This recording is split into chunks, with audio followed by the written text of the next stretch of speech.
Hey, welcome. Amy Barney here and my husband, Dustin Barney. Hello. We were planning to pop on. It was actually Friday night we were going to do this, but I think I got really tired and wussed out, and we didn't get around to doing this. I was so wasted after our long trip. But we just wanted to share some of the highlights and why we think it's important to do things that you're afraid of, and the experiences that our family had this trip.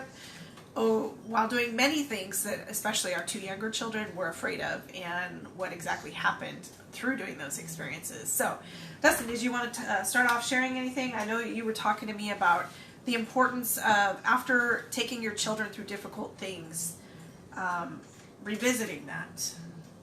Well, it's not just for my children, but like I've noticed that even adults get caught in things from their childhood. You know, it's scary to them, and so they never face it ever, right? You know, I worked with people who, you know, are teachers, and you know they struggle with, you know, they're scared of math or you know like multiplication problems, and they're like, they're in their 40s, and it's like, I won't touch math with a 10-foot pole. I was good at it, but I don't want to go back to it. I'm done. There's no reason to be afraid of these things, and so you know, Amy and I feel very strongly that, you know, things are hard until they're not, and I love that phrase, and I use it all the time, and it seems to be particularly applicable to children with autism. Yeah, or anybody with anxiety, which anxiety runs heavy in our family. Right. I have it. My daughter has it pretty strong. Pretty sure our older child had it for a stretch, and it's mild. But, yeah. Right, but I noticed, like, especially with children with autism, you know, things are impossible until all of a sudden, oh, it's not a big deal anymore. Yeah. And, you know, most people, it's like, you know, there's more of a gradual progression. You know, it seems like with them, it's like, no. And then, okay. it's a piece of cake. You know, no big deal. Yeah. And so that's... Like, here's a good example about this. All right, so Clark went parasailing, and he went kayaking, and he went jet skiing, but facing a choice of a food he doesn't like, no, I won't eat it, won't even try it, won't even touch it, won't even look at it. But he went and did all those other things, that there were even adults waiting on the dock for some of the other people in our group, because they were too afraid to go. Right. You know? And so I thought it was so funny, because it's just like you said, it's like a horrific, scary, won't go near it kind of thing. And I think he didn't realize what he was getting into with parasailing, because he was excited and fine with it until he got hooked up, and then he was like, whoa, what's going on? And then after it was done, it was like, I'm going to do that again next time we come. Yeah, he said he loved it. I want to go flying next time. So anyway, so we did a lot of things on our vacation. We did them on purpose with purpose, and we did them in, you know, less scary to more scary type of, you know, range in that order, so that they wouldn't be that. Even though I gave you a little grief. Because we got there, and, you know, with high elevation, I don't sleep well at all. Like, I'm literally drinking all night long and peeing all night long. I got maybe 2 hours sleep, and then we had to get up early to go kayaking, which I love, but, you know, it's such a hard transition when you don't sleep that night to get up and go out and kayak. But it was the easiest, least scary thing, and so Dustin wanted to do it first before we, you know, escalated up into the more frightening things for our younger children. Right, and specifically for, you know, our two younger children who've never really been out on a big lake or the ocean or anything. You know, they just kind of played by pools and, you know, have been to the ocean. They've not really swam much either. You know, so being out in a boat is kind of a big deal for them. And so we went out kayaking the first day, and then we went jet skiing the next day, and we said, while we're here, why don't we do our parasailing, which we had planned for the next day, but I wanted to go see the Carson City Mint. Yep, I got the matching shirts on. We decided to do those two in the same day. And then each morning I took the two smaller children. We go out Bigfoot hunting every day. And so we kept that alive there. We went on 3 separate hikes. Yeah. To go check it out. You know, first was a fire lookout that was over the lake.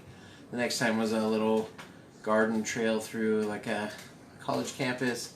And the last day we went and looked at a sculpture that looks like a giant ape's head. So yeah, I know for me it's been very important. I have struggled with anxiety my whole life, and I was in a bad car accident. You know, you guys all know, most of you know the story behind one of the big reasons I do what I do is because I have struggled with so much physical pain and disability from car accident and chronic illness, but it created a lot of anxiety in my life. And so I've been getting better about it. These traveling trips really help. I had anxiety traveling. I had anxiety going anywhere without him. I had anxiety being in a cab, and so I make myself do it, and it's getting easier. And, I'm getting more comfortable. I travel often without the family for business trips, and I always Uber, and I'm completely in somebody else's control, which freaks me out while they're driving. But I realize it really helps me to grow a lot. And, with every trip, like when I went to the Bahamas, I went zip lining, and I went up to that 14th story high water slide, even though I literally stopped about halfway through. I was paralyzed getting up the stairs. I couldn't even walk all the way up. I just stood there while one of the water slide attendees was laughing at me, and he's like, come on, go up, go up. It took me a long time, but I did it. And, it really does help to build that muscle. And I think it really expands your experiences. While I still hated that slide, not because of the height, but it just sucked. But it felt good to me that I knew I did something hard. And it gets easier to do hard things. And I really, especially when you have anxiety and especially autism, I really think it's great that we're, getting Clark out there to try things. And he fought so hard. He was fighting a lot, just the mine at the museum. But then as soon as he got out, we went through 2 times, and he was threatening to hit me and telling me to turn the camera off. And no, you can't do that. Let's get out of here. And then as soon as it was done, he was like, oh, that was great. Yeah. Another important reason to do things that are hard or scary is strong emotions, help the memory last. So true. So, when they think about, hey, this summer, what did we do? They're going to remember, these things for a long time, whereas if we just went to a movie or, the park or something, or just splashed around in a pool, yeah. That wouldn't have been as memorable. There might be a small fuzzy thing, but because there's some high emotion involved in it, the nervousness, the fear, the anxiety of it, and so that's going to be, you're going to realize, hey, I survived that, I can do something else that's going to be hard. Right. And so each trip, I try to challenge myself. This next coming up one, I've almost earned our trip for 2 to Mexico. I'm hoping to have that done by this month. And I'm going to try snorkeling. Nice. I may not get much done, but I will try. Something about the face mask, it makes me feel claustrophobic, but we're going to try. We're going to do one of those excursions, and I'm going to give it a go, because that will be my scary thing. And so, yeah, it really makes a memorable experience. The more scared you are, and, you go up there, and, you should have seen me at the zip lining when I was in Coco Cay in the Bahamas. I was terrified of standing there hanging on to the people, because I honestly feel like that's worse than parasailing, because for me, with heights, because you're perched on the very edge up 8-10 stories, and it feels like you're going to fall off right as they're just latching you on to the rope, the line. Whereas parasailing, you're just sitting on the boat, and then you just lift up. That's not as big of a deal for me. She says that now. I was fine on the boat. I was. I had a great time. I wasn't nervous at all. It was absolutely no fear. No, it wasn't. I was nervous the day before, but I've done it before when I was a teenager, and so I wasn't too worried about it. Very good. So that's why you should do the hard things. It makes things easier. It makes you realize that, hey, I can do things that I didn't think I'd be able to do previously. You gain more experiences. You build stronger memories. You're a good example for your children that, hey, you do need to do these things, and just because you're scared isn't a reason not to do something.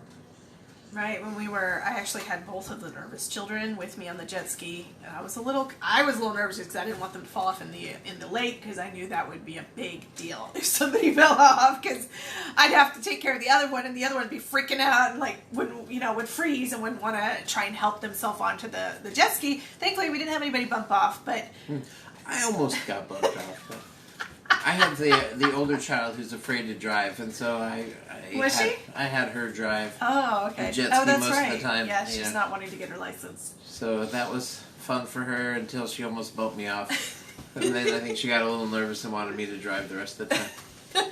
Care to comment, Mara? Yeah, it was. It made me nervous with Clark. He was in front of me, and he was like, I could barely see over his head.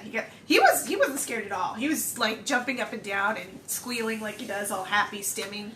But Bethany was terrified half the time. Like, no, don't go so fast. Oh, are we gonna fall? Oh, But they loved it after it was done. They thought it was great that they got to go out there on the lake and explore it. So it was well worth the money. Especially I know anxiety is such a common problem, and even like you said, many adults never grow. Like once they get out of high school, they stop reading books, they stop trying to learn, they stop experiencing new things in their life, and they get stuck in patterns.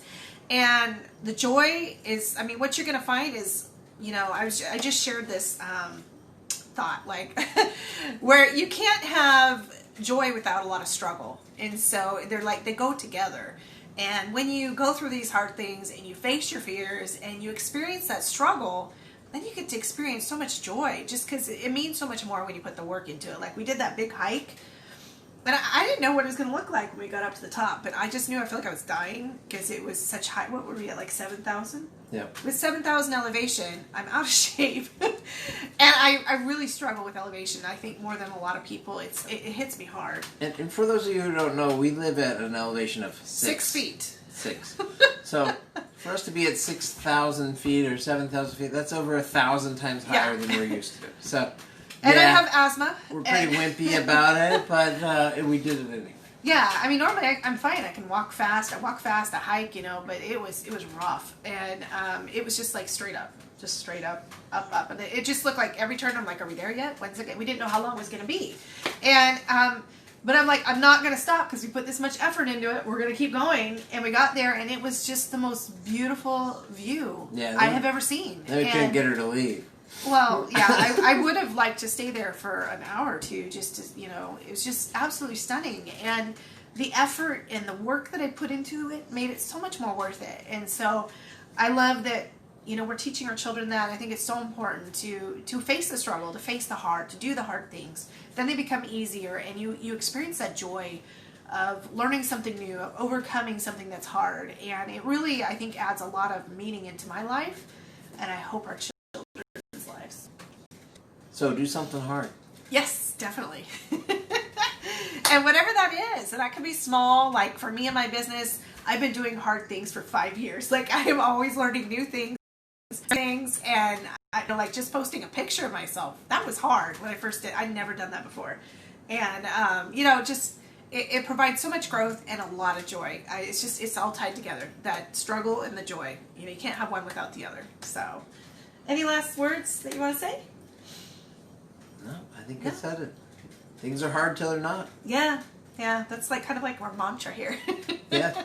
So it's our life, especially with autism. It's just the way things are. I'd love to see your comments about something that you did that was hard. And maybe you guys are comment. I'm sorry, but for a while I have not been able to see any Facebook comments when I'm live, and I don't know why. But yes, sorry. Go ahead.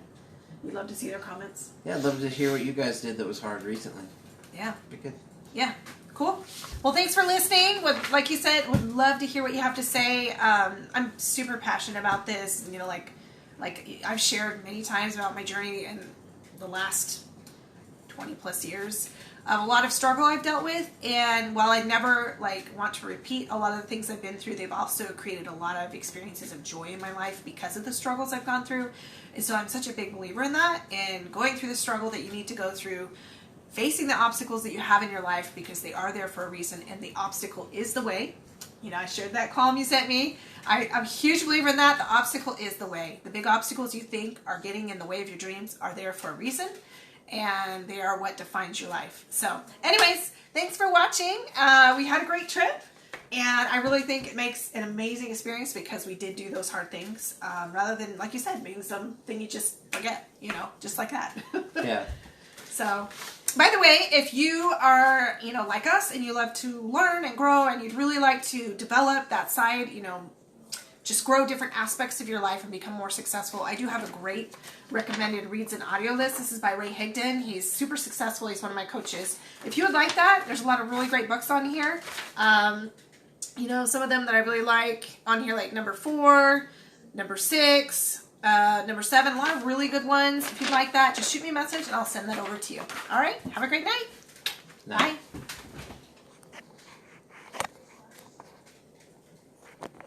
I can't turn it off.